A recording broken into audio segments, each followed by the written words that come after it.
My witness TV సాక్ష్యాలను వీక్షిస్తున్న నా ప్రియ స్నేహితులారా, అందరూ బాగున్నారా?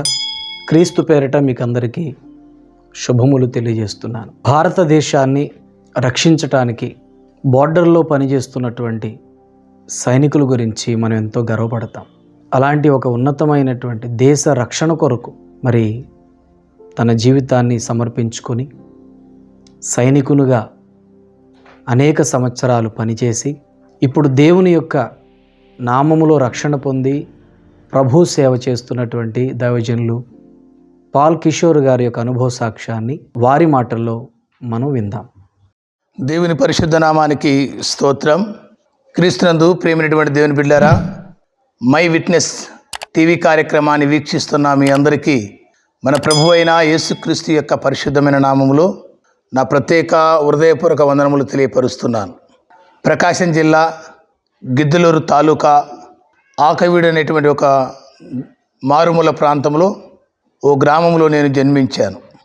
మేము చాకలి వాళ్ళం, బట్టలు ఉతుక్కునేటువంటి వాళ్ళం, నల్లమల కొండలలో కొండకట్టెలు దొలుకొని జీవనాన్ని గడుపుతున్నటువంటి పరిస్థితులు. అయితే ప్రియమైనటువంటి దేవుని బిడ్డారా, మా నాన్నగారికి వచ్చినటువంటి ఆస్తిని అంతా కూడా ఆయన తాగి వ్యర్థపరుస్తున్నటువంటి సందర్భాల్లో నా తల్లిగారు ఒక ఇంటిని కట్టించాలని ఆశపడారు. ఆమె ఎప్పుడైతే ఇంటిని కట్టించాలని ఆశపడిందో మరి 4 పక్కల గోడలు కట్టించారు. పైన మూత వేయాలి. మారుమూల ప్రాంతం కనుక కొండరాళ్ళ మధ్యలో బంకమట్టి పెట్టి గోడలు కట్టేవారు. పైన దంతెలేసి దంతెల మీద నల్లబండలేసి పైన మూత వేసేవారు.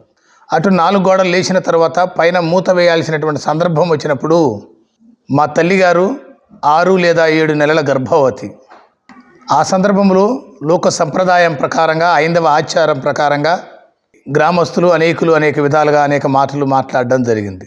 నువ్వు ఇప్పుడు ఆల్రెడీ గర్భవతిగా ఉన్నావు, ఈ సందర్భంలో ఇంటికి పైన మూత వేయకూడదని ఒక ఆచారమట, ఒక సిద్ధాంతం అని చెప్పినప్పుడు మరి ఏం చేయాలి? ఎక్కడి పనులు అక్కడ ఆగిపోయాయి, ఇంటి పనులు కొనసాగడం లేదు. ఆ సందర్భంలో నా తల్లిగారు ఒక ముసలమ్మ దగ్గరికి వెళ్ళి ఈ ఉన్న సమస్యని చెప్పింది. అమ్మా, నేను ఇంటిని కట్టించుకుంటున్నటువంటి సందర్భంలో నాకు ఈ గర్భం ఉంది, మరి నేను డెలివరీ అయ్యేంత వరకు పైన మూత వేయకూడదని మరి సిద్ధాంతము ఆచారం అంటున్నారు.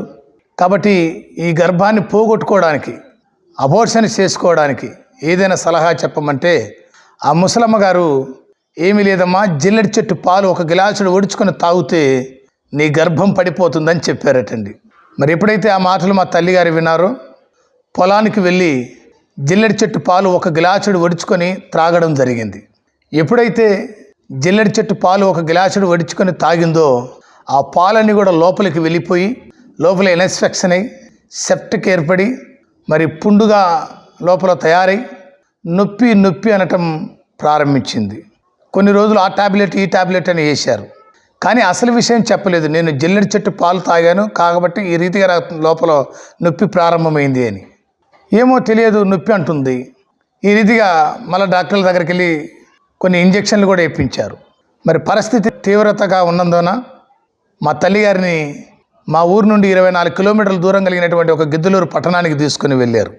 గిద్దలూరు పట్టణంలో గవర్నమెంట్ హాస్పిటల్లో ట్రీట్మెంట్ చేస్తుండగా ప్రియులరా, ఆ మెడిసిన్కు రియాక్షన్ అయి ఊపిరాడక పిండం అడ్డం తిరిగి అక్కడికక్కడే గర్భవతిగా ఉన్న నా తల్లిగారు చనిపోయారు.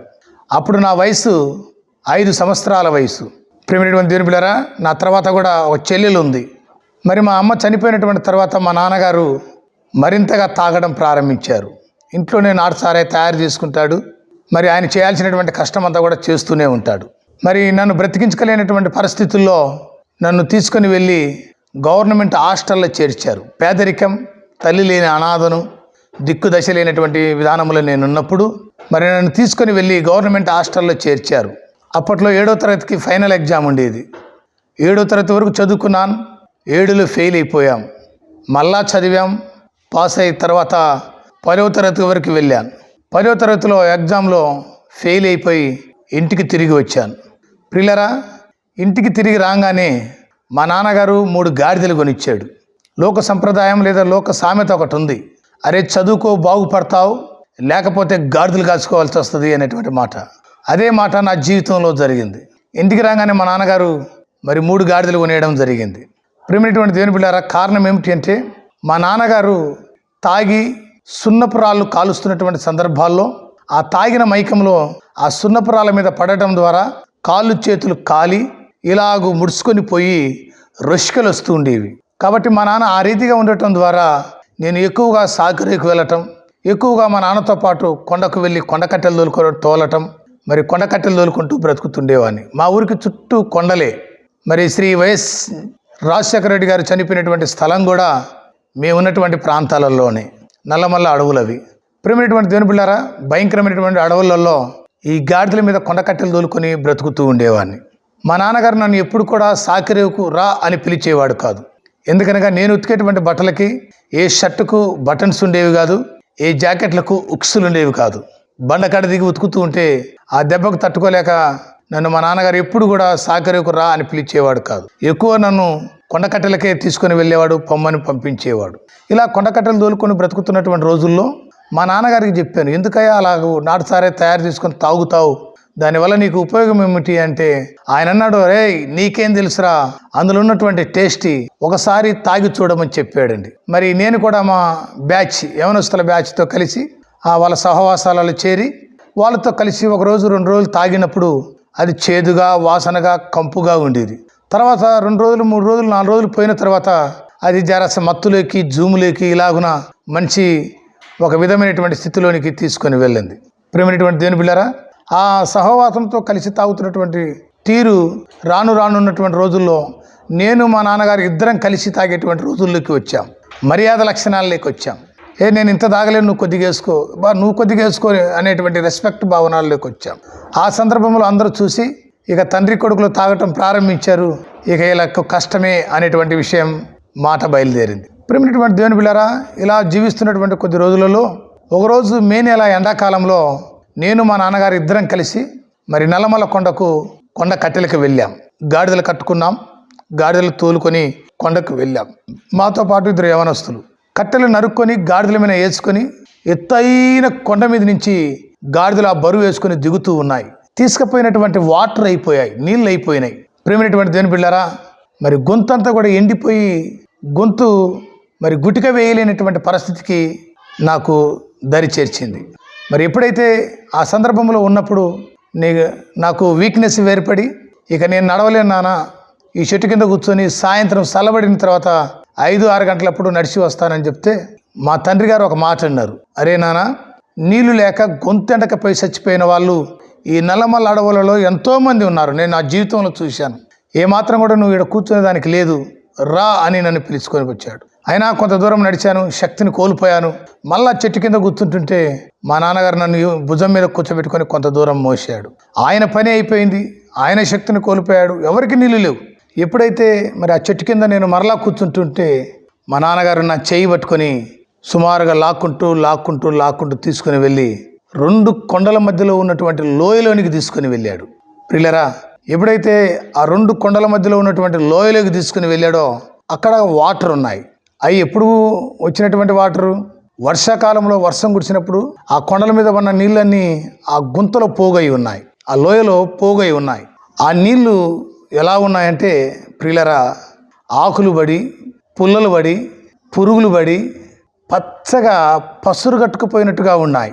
అడవి జంతువులు అలా త్రాగి అందులోని పుల్రి భయంకరంగా వాటర్ అక్కడ ఉన్నాయి. అయినా ఈ గొంతు దప్పిక తట్టుకోలేక నా భుజం మీద ఎప్పుడు ఒక టవల్ ఉండేది, ఇలాంటి టవల్ను తీసుకుని ఆ నీళ్ళ మీద పరిచాం.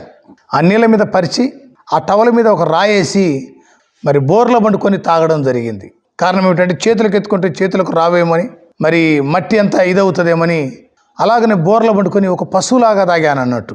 ఎప్పుడైతే ఆ నీసు వాటరు, ఆ పచ్చగా పసురు కట్టుకుపోయినటువంటి వాటరు ఈ గొంతు దప్పికి తట్టుకోలేక తాగాను. తాగి లేచి అమ్మయ్య పర్వాలేదు అనుకుని ఒక 2 అడుగులు ముందుకు వేశాను. 2 అడుగులు ముందుకు వేసిన వెంటనే ఈ వాటరు కడుపులో విమడలేకపోయింది, నీసు వాసన. ఎప్పుడైతే కడుపులో ఈ నీసు వాసన వాటర్ విమడక ఓక్కని నోట్లో నుంచి బయటికి వాంతికి తీసుకొని అక్కడికక్కడే కళ్ళు తిరిగి కింద పడిపోవడం జరిగింది. ప్రియులరా, మా నాన్నగారు ఓరుమని ఏడవటం ప్రారంభించాడు. ఎందుకనగా నేను మా కుటుంబానికి లేదా మా వంశానికి ఒకే ఒకరిని, మగపిల్లలు ఇంకెవరు లేరు. ఆల్రెడీ నేను భార్యను కోల్పోయాను, ఇక కొడుకు కూడా నాకు దక్కేటట్టుగా లేడు, బ్రతికేటట్టుగా లేడు అని ఏడ్చుకుంటూ వెళ్ళి మరి నన్ను అక్కడే ఆ గుంత దగ్గరే వదిలేసి దూరంగా ఉన్నటువంటి గాడిదల దగ్గరికి వెళ్ళి ఒక గాడిద మీద ఉన్నటువంటి కర్రలు కింద పడేసి ఆ గాడిదని చెవు పట్టుకొని లాక్కుంటూ నేను పడి ఉన్న చోటుకు తీసుకొని వచ్చాడు. ప్రియులారా, మరి ఇలాగే టవలు నీళ్ళలో ఉంటే దాన్ని తీసుకొని నా ముఖమంతా తుడిసి గాడిద మీద కూర్చోబెట్టి ఆ తడి టవలు నా భుజాన వేసి నా నెత్తిన వేసి మరి గాడిద మీద కూర్చోబెట్టుకొని తీసుకొని వచ్చాడు. 5 లేదా 6 కిలోమీటర్లు ఉన్నటువంటి ఆ స్థలం నుంచి మా ఊరికి తీసుకొని రాగానే మా ఊర్లో మజ్జిగ, సోడా, నిమ్మకాయ నీళ్ళు, షరబత్తుని అవి ఇవి తయారు చేసి చల్లనివన్నీ కూడా నాకు తాపుతూనే వచ్చారు. ఏది తాపినా ఏది త్రాగినా నోట్లో నుంచి వామిటింగ్ వచ్చి మరి ఇంకా నేను బలహీనుడిగా అయిపోయాను. నిలబడటంలో అలాగనే వెనక కూడా పోవటం ప్రారంభమైంది. ప్రియులారా, అలాంటి తీవ్రమైనటువంటి పరిస్థితుల్లో నేను ఉన్నప్పుడు మరుసటి రోజున మంచం మీద పండబెట్టుకొని ఊరి బయటికి బస్టాండ్ దగ్గరికి వచ్చారు. అప్పట్లో ప్రైవేటు బస్సులు 1989, 1990లో ప్రైవేటు బస్సులు మా ప్రాంతానికి అప్పుడొక బస్సు వస్తుండేది. రోజంతట్లో 1 లేదంటే మహా అంటే 2. ఆ బస్సు కోసం ఎదురు చూస్తున్నటువంటి రోజుల్లో మరి నేను అక్కడే సృహ తప్పి పడిపోయినప్పుడు మా వాళ్ళంతా కూడా ఏడుస్తూనే ఉన్నారు. మా అక్కగారు, మా చెల్లెలు, మా నాన్న, మాకు ఎవరైనా ఒకరిద్దరు దగ్గరగా ఉంటే వాళ్ళు ఏడుస్తూనే ఉన్నారు. ఈ సందర్భంలో ఒక ముసలాయన అక్కడికి రావడం జరిగింది. అయ్యో, అబ్బాయి చాలా సీరియస్గా ఉన్నాడు, ఇక్కడే ఒక డాక్టర్ ఉన్నాడు, ఆ డాక్టర్ దగ్గరికి తీసుకొని వెళ్ళమని చెప్పారు. ఎవరో ఆయన ఆ మాట చెప్పాడు. ఆయన ఆ తర్వాత ఆ ముసలాయన మాకు కనపడలేదు. నన్ను తీసుకుని వెళ్ళి ఆ డాక్టర్ దగ్గరికి తీసుకువెళ్ళారు. ఆ డాక్టర్ గారి పేరు రెవరెండ్ డాక్టర్ బి డేవిడ్సన్ గారు. ప్రియులారా, ఆయన ఆర్ఎంపీ డాక్టర్. ఆయన దగ్గరికి వెళ్తే ఆయన నన్ను చూసి నా సీరియస్ పరిస్థితిని చూసి, అయ్యా నేను ఆర్ఎంపీ డాక్టర్ని, చిన్న డాక్టర్ని, ఏదో చిన్న వైద్యాలు చేసేవాడిని, ఇంతలో సీరియస్ క్యాండిడేట్ని ఇప్పుడు తీసుకొచ్చారు, ఇతను ఎంతప్పటికీ గిద్దలూరు పట్టణం వెళ్లాల్సిందే అని చెప్పాడు. అప్పటికి ఇంకా బస్సులు రాలే, అప్పుడు ఆటోలు లేవు, అప్పట్లో అంతటిగా బైకులు లేవు. సార్ చాలా ఇబ్బందిగా ఉంది సార్ అని అంటే ఆయన ఆలోచన చేసి ఒక మాట అన్నాడు. మీరు చాకలి వాళ్ళు అంటున్నారు కదా, మీకు ఇగిన అభ్యంతరం లేదు అంటే నేను ప్రార్థన చేస్తానన్నాడు. మా వాళ్ళు ఏదో ఒక మంత్రం చేయలే అని తలకాయ ఊపారు. సరే, ఆయన అర్థం చేసుకుని కళ్ళు మూసుకొని ప్రియులారా ప్రార్థన చేశాడు. ఆ ప్రార్థనలో దేవాతి దేవుని యొక్క శక్తి నన్ను అలా టచ్ చేసి వెళ్ళింది. కృపగలిగిన తండ్రి, ప్రేమ కలిగిన దేవా, తల్లి లేని వారికి నువ్వు తల్లివి, తండ్రి లేని వారికి నువ్వు తండ్రివి, దిక్కు లేని వారికి నువ్వు దిక్కై ఉన్నావు అనేటువంటి మాట ఆయన ప్రార్థనలో పలకటం సృహలో పడి ఉన్న నేను వినడం జరిగింది. ఆ ప్రార్థనలో ఎప్పుడైతే దేవుడు నన్ను అలా తాకినట్టుగా నరాలు, కణాలు, మూలుగులు, ఇంద్రియాలు, కాలు నుండి సమస్తము కదిలించబడ్డాయి. కెవ్వుమని కేకేస్తే మా వాళ్ళందరూ ఇంకా ఏడవడం మొదలుపెట్టారు. ప్రియులరా, ఆయన నా టవల్ తీసుకొని నీళ్ళల్లో ముంచి ఆ తడి టవల్తో నా ముఖమంతా తుడిసి, నా మూతి మీద నా జొల్లంతా తుడిసి ఇక ఆయన ట్రీట్మెంట్ చేయడం ప్రారంభించాడు. ఆ ట్రీట్మెంట్లో ఆయన ప్రార్థనలో సమస్తము కార్యం జరిగి నేను సృహలోకి రావడం జరిగింది. 2 రోజులు 3 రోజులు అయిపోయిన తర్వాత నా తండ్రిని చూసుకోగలుగుతున్నాను, నా అక్కను చూసుకోగలుగుతున్నాను, నా చిన్న చెల్లెల్ని నేను చూసుకోగలుగుతున్నాను. ఇంకా నేను బ్రతుకుతా అనే ఒక ఆశ నాలో ప్రారంభమైంది. ప్రేమైనటువంటి దేవుని బిడ్డలారా, మా తండ్రి గారు కొంత డబ్బు తీసి డేవిడ్ సార్ గారికి ఇస్తూ ఉంటే డేవిడ్ సార్ గారు నిజంగా ఆ డబ్బును తీసుకోలేదు. అయ్యా, నాకు మీ డబ్బు వద్దు, మీ అబ్బాయిని ప్రతిరోజు సాయంత్రం మా ఇంటికి పంపిస్తుండండి అని ఒక్క మాట మాత్రం ఆయన అడిగాడు. సరే, నన్ను తీసుకొని ఇంటికి వచ్చారు. సాయంత్రమైనా మరుసటి రోజు నన్ను తీసుకుని మళ్ళీ సార్ దగ్గరికి పోయారు. ఇట్టా ప్రతిరోజు సాయంత్రం డేవిడ్ సార్ గారి దగ్గరికి వెళ్ళటం, వారు ప్రార్థన చేయటం, అది కూడా ఏడ్చి ప్రార్థన చేసేవాడు. ఆయన భార్య ప్రియులరా నా కన్న తల్లి లాంటిది. నా కన్న తల్లిని కూడా నేను చూశానో లేదో నాకు గుర్తులేదు, కానీ ఆమె రూపురేఖలు ఇప్పటి వరకు ఆ మహాతల్లిలో ఆ ప్రేమను నేను చూస్తూ ఉన్నాను. ఆమె టీచర్, వారికి ఒకే ఒక కుమారుడు, నన్ను కూడా ఒక కుమారునిలాగా వాళ్ళు దగ్గర తీశారు. వారితో స్నేహం ఏర్పడింది. ప్రతిరోజు వాళ్ళ దగ్గరికి వెళ్ళడం, వాళ్ళు ప్రార్థన చేస్తే ప్రార్థన చేయించుకోవటం, చిన్న పరిచర్య నేర్పిస్తే పరిచర్య చేయటం, ఇలా కొనసాగుతూ ఉన్నాను. సాకరేకు మాత్రం లేదా కొండ కట్టెలకు ఎప్పుడైనా వెళ్ళడం, ఇది మాత్రం నా పని జరుగుతూనే ఉంది. సాయంత్రం అయ్యేసరికి ప్రార్థనకు వస్తూ ఉండేవాడిని. డేవిడ్ సార్ గారు మంచిగా ఆ ప్రాంతాల్లో వాడబడేవాడు, నన్ను కూడా తీసుకుని ఎమ్మడి వెళ్ళేవాడు. ఏదైనా ఒక పాట ఇస్తే పాట పాడుతుండేవాడిని. ఈ రీతిగా ఉన్నటువంటి రోజుల్లో ఆయన అన్నాడు, డేవిడ్ సార్ గారు, నైనా నువ్వు మరలా 10వ తరగతి కట్టి రాయాలన్నాడు. అప్పటికే ప్రియులారా నేను 3 మాటలు ఫెయిల్, ఇంగ్లీష్, లెక్కలు, సైన్స్. సార్, మనకంత టాలెంట్ లేదంటే నాయనా నువ్వు గత కాలం రాసింది వేరు, ఇప్పుడు నువ్వు రాయబోయేది వేరు. యాకోబు రాసిన పత్రిక 1:5 ఉంది, మీలో ఎవనికైనాను జ్ఞానము కొదువుగా ఉన్న ఎడల వాడు దేవుణ్ణి అడగవలేను అని చెప్పారు. కాబట్టి నీ కొరకు ఆత్మీయ తల్లిదండ్రులుగా మేము అడుగుతాం, నువ్వు కూడా అడుగుట నీ వంతు అయితే అడుగు, ప్రతి వానికి సమస్తం సాధ్యం అని వాళ్ళు చెప్పడం జరిగింది. నిజంగా వాళ్ళు అలా చెప్పి ప్రార్థించినటువంటి రీతిగా ఆ సంవత్సరం 10వ తరగతి పాస్ అవ్వటం జరిగింది. మళ్ళా అదే డేవిడ్ సార్ గారు అన్నారు, నాయనా నువ్వు మళ్ళీ మిలిటరీకి వెళ్ళాలి అని చెప్పాడు. సార్ కొండకట్టెలు తెచ్చుకుంటే తినాలి, మా సైడ్ ఒక సామెత ఉందండి, కొండాకోడు పిండాకోడు అని.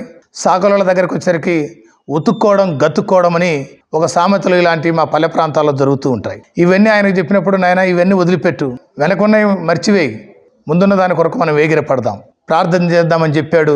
ఆయన ప్రార్థించినటువంటి రీతిగా ప్రేమైనటువంటి దేవుని బిడ్డలారా, ఒకరోజు మా సంఘానికి ఒక అక్క వస్తుండేది, ఆమె పేరు సువర్ణ. ఆమె నన్ను చాలా ప్రేమిస్తుందండి. నేను పాడే పాటలకు, సంఘంలో చేసే పరిచర్యకు ఆమె ఎంతో విలువిస్తుండేది. ఆమె భర్త పేరు యేసురత్నం గారు.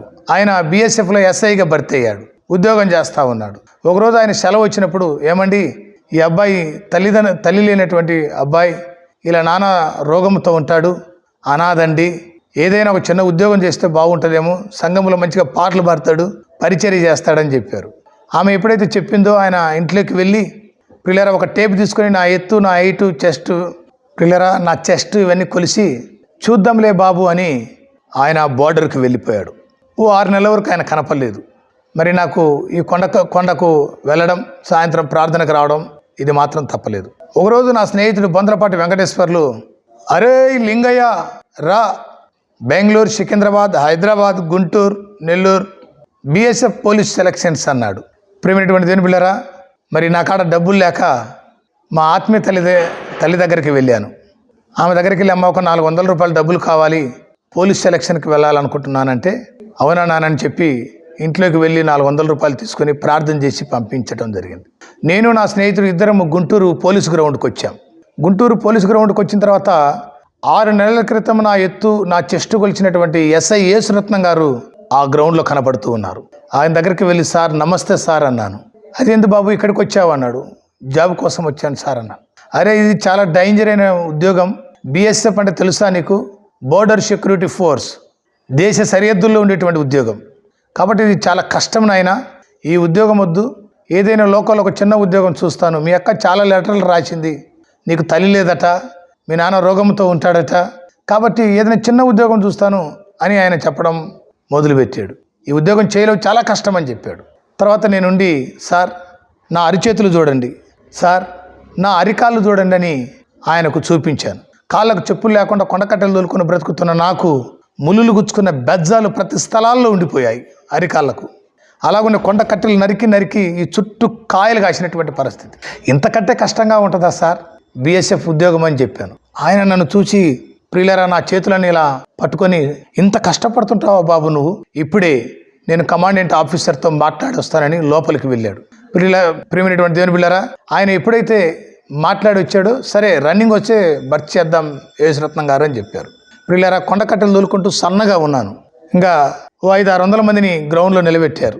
అనిర్ మార్చ్ షాట్ గో అని వదిలిపెడితే మొదటి రౌండ్లో 100 మందిని తొలిగేశాను, రెండో రౌండ్లో 200 మంది పైగా తొలిగేశాను, మూడో రౌండ్లో అందరినీ క్రాచ్ చేసి మొట్టమొదటి వానిగా వచ్చే కృపాశక్తిని దేవుడు నాకు దయచేశాడు. యెహోవాయే నా బలము, నా కాళ్ళను లేడి కాళ్ళ వలె చేస్తాడన్నటువంటి మాట హబక్కు గ్రంథంలో మనం చూస్తాం. ఎప్పుడైతే నేను ఫస్ట్గా వచ్చానో SI యేసురత్నం గారు చాలా సంతోషించారు. ఎందుకనగా ఆయన మా ఊరి అల్లుడు. ఒక ఊరిలో ఉండే అల్లుడు ఒకరిని కానిస్టేబుల్గా భర్తీ చేస్తే ఆ ఊరిలో ఆ అల్లునికి ఎంత ఘనత ఉంటుందో మన అందరికీ తెలుసు. ఉదయం వెళ్ళాము, సాయంత్రం జాయినింగ్ ఆర్డర్ ఇచ్చారు, పలానా రోజున మరి బెంగళూరులో మీరు జాయిన్ కావాలి అని. పట్టలేని సంతోషం. ఆ జాయినింగ్ ఆర్డర్ తీసుకుని నేరుగా మా ఆత్మీయ తల్లిదండ్రుల దగ్గరకు వచ్చాను. వాళ్ళు చాలా సంతోషించి ఏడ్చి ప్రార్థించారు. చూసావు నాయన, దేవుడు ఎంత గొప్పవాడు, 10వ తరగతి ఫెయిల్ అయిన నిన్ను పాస్ చేయగలిగాడు, ఉద్యోగం దొరకదన్న స్థలాల్లో నీకు ఉద్యోగం ఇప్పించాడు ఆయన. దేవుడు ఎంత శక్తి గలవాడో, ఎంత ప్రేమ గలవాడో చూడని కొన్ని దైవికమైనటువంటి మాటలు చెప్పి వాళ్ళు కన్నీరు కార్చి ప్రార్థనలు చేశారు. ఆ తర్వాత మా నాన్న దగ్గరికి వెళ్ళాను. మా నాన్నగారు కూడా మరి నిజంగా యేసుప్రభు దేవుడుగా ఉన్నాడు, లేకపోతే మమ్మకు పేదరికానికి మమ్మల్ని ఎవరు పట్టించుకుంటారని ఆయన కూడా సంతోషించారు. ప్రేమైనటువంటి దేవుని బిడ్డలారా, ఆ జాయినింగ్ ఆర్డర్ తీసుకొని బెంగళూరులో నేను జాయిన్ అయిపోయాను. 1995 జనవరి 31వ తారీఖున బెంగళూరులో నేను జాయిన్ అయ్యాను. అక్కడి నుండి తీసుకొని వచ్చి నేరుగా జమ్మూ కాశ్మీర్లో మమ్మల్ని తీసుకొని వెళ్ళారు. ఆ జనవరి నెలలో లేదా ఫిబ్రవరి మాసం మొదటి వారంలో భయంకరమైనటువంటి చలి జమ్మూ కాశ్మీర్లో. కనుసూపు నేలలో అంత ఐసే ఉంటుందండి. ఆ ఐస్లో మమ్మల్ని తీసుకుపోయి పెట్టారు.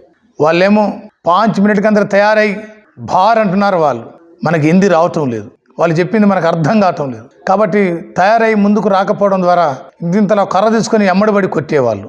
ఒకడు బెల్ట్ పెట్టుకొని ఇట బారిపోతే, ఒకడు టోపీ పెట్టుకొని అడు బారిపోతే, ఒకడు షూ పట్టుకొని ఇట బారిపోతే, ఎవరికి దొరికితే వాళ్ళని కొడతా ఉన్నాడు. కారణం ఏమిటంటే చలికి మా ఏళ్ళు పనిచేయటం లేదు. మరి ప్రతిరోజు మాకు పరిగెత్తడం ట్రైనింగ్ మొదలైంది.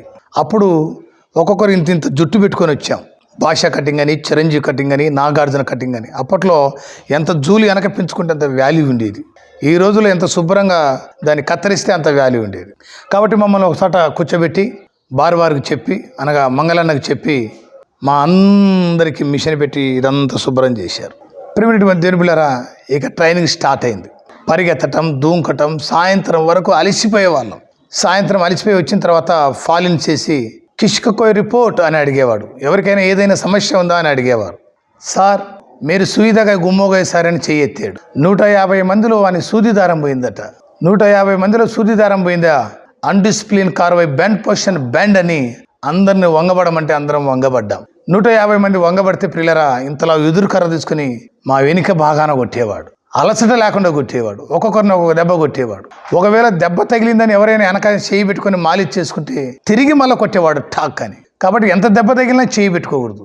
ఇలాంటి ట్రైనింగ్ అంతా చేసి ప్రియులరా 6 నెలల తర్వాత ఇంటికి రావడం జరిగింది. 6 నెలల తర్వాత ఇంటికి వచ్చిన తర్వాత మా నాన్నగారు నన్ను చూసి ఓరున ఏడవటం ప్రారంభించాడు.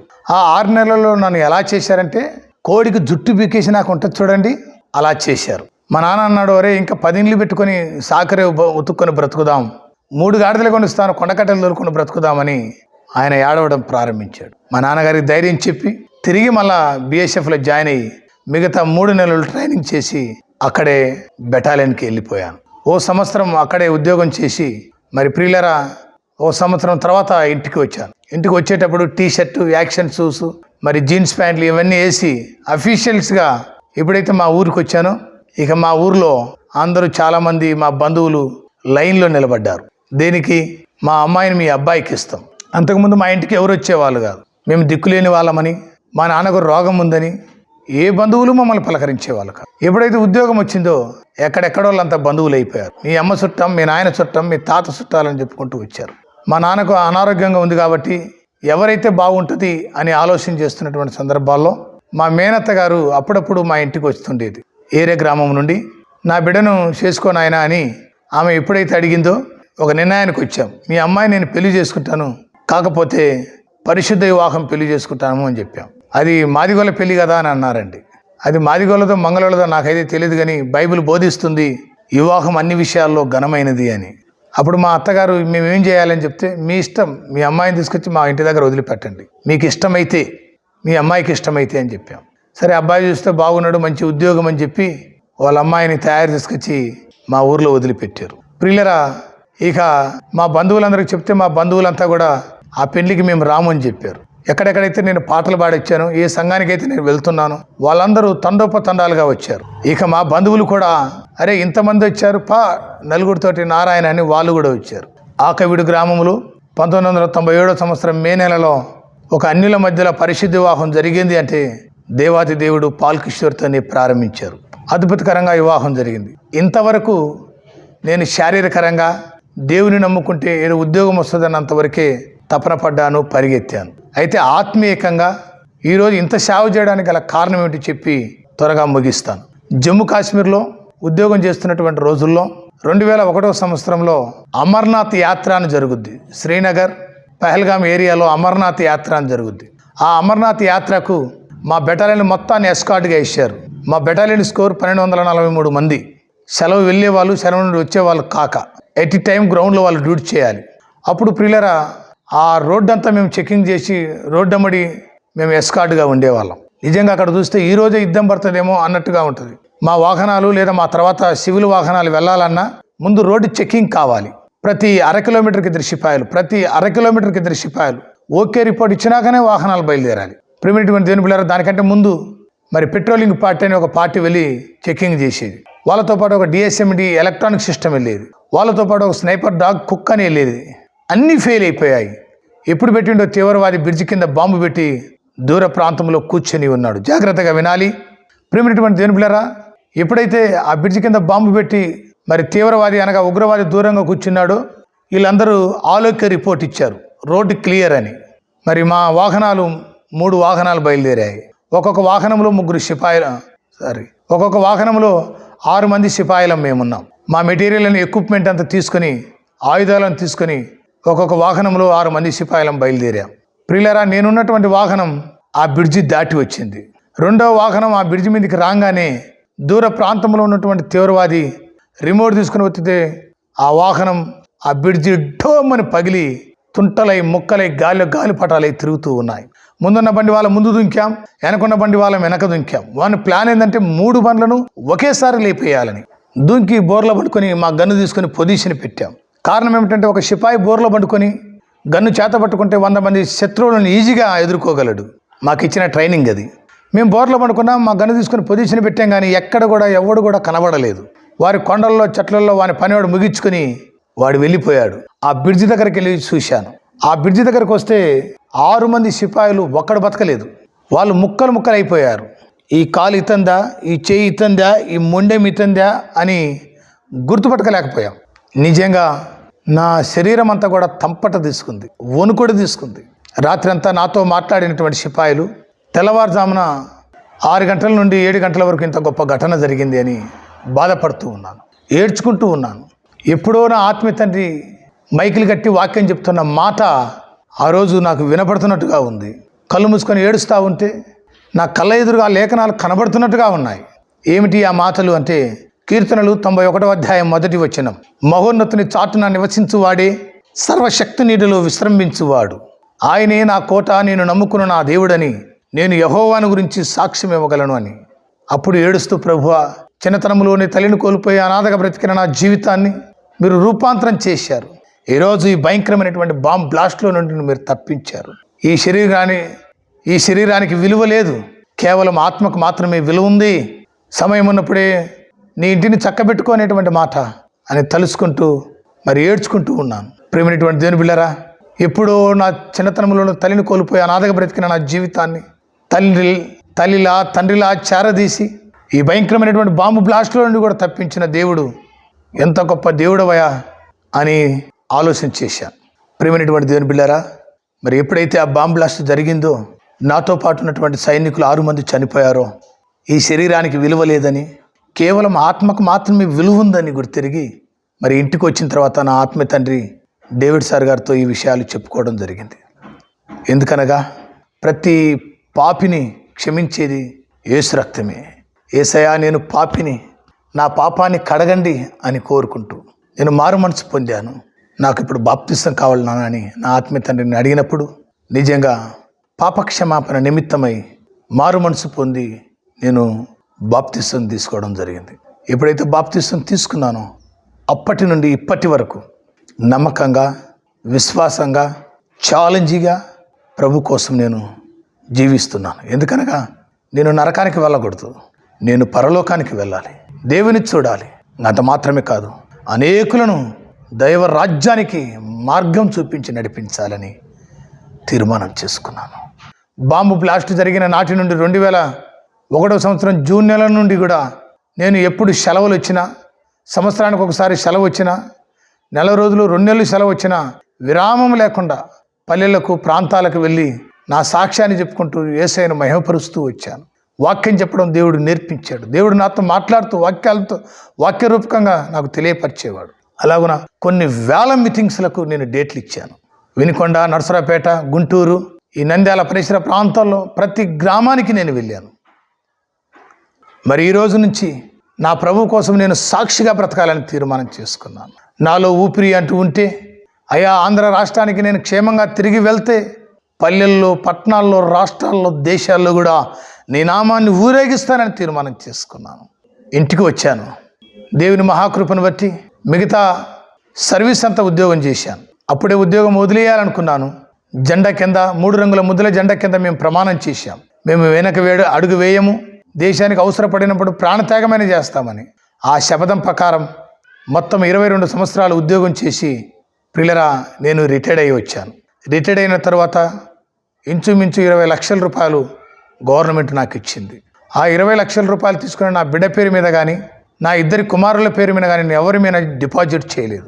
ఆ 20 లక్షలు కాక ఇంకా ఇంత పొలం ఉంటే కూడా అమ్మి మొత్తము 45 లక్షల రూపాయలు కలిగినటువంటి sound system, stage, lighting, lorry, stage, 500 కుర్చీలు, సమస్తము, మరి 80 లైట్లు, ఇవన్నీ తీసుకొని ఆంధ్ర, తెలంగాణ రాష్ట్రాల్లో యేసయ్య నామాన్ని ఊరేగిస్తూ వెళ్తూ ఉన్నాం.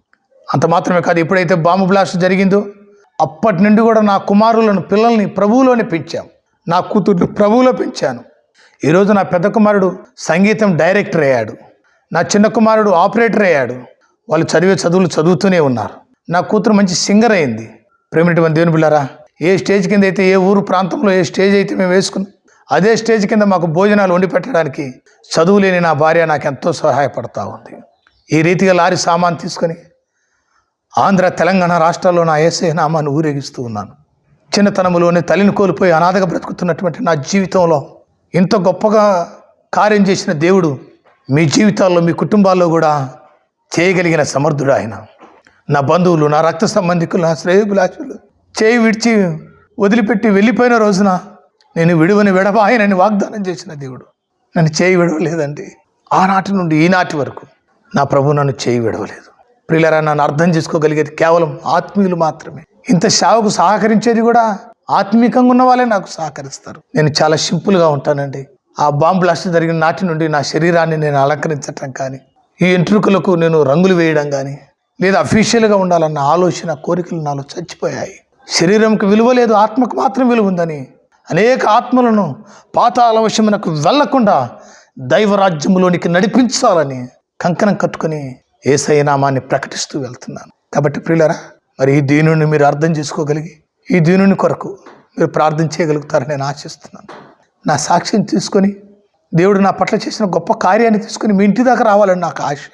మీ దగ్గరికి వచ్చి చెప్పలేనటువంటి పరిస్థితుల్లో మై విట్నెస్ టీవీ నాకెంతగానో సహకరించింది.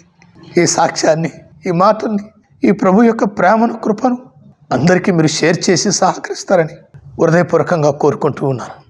దేవుడి కొద్ది సాక్ష్యాన్ని మన వెనుకల్లో దీవించి బలపరచును గాక. ఉన్న పాటన తలలోంచండి, కళ్ళు మూసుకోండి, ప్రార్థన చేసుకుందాం.